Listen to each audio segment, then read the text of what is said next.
Appendicitis চিকিৎসার জন্য গুরুত্বপূর্ণ 5টি হোমিওপ্যাথিক ওষুধের নাম। অ্যাপেন্ডিসাইটিস একটি গুরুতর এবং জরুরি মেডিকেল কন্ডিশন। তীব্র অ্যাপেন্ডিসাইটিসের ক্ষেত্রে সঠিক সময়ে চিকিৎসা অথবা সাধারণত সার্জারি না করালে অ্যাপেন্ডিক্স ফেটে গিয়ে ইনফেকশন পুরো পেটে ছড়িয়ে পড়তে পারে, যা জীবননাশের কারণ হতে পারে।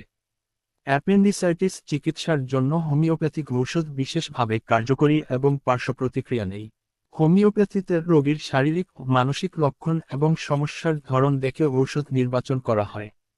সতর্কতা: চিকিৎসার জন্য নিজে নিজে ঔষধ সেবন করবেন না। ওষুধের শক্তি, মাত্রা, খাওয়ার নিয়ম এবং বিশুদ্ধ ঔষধ পেতে অবশ্যই অভিজ্ঞ ডাক্তার অথবা রেজিস্টার্ড হোমিওপ্যাথিক চিকিৎসকের পরামর্শ নিয়ে ঔষধ সেবন করবেন।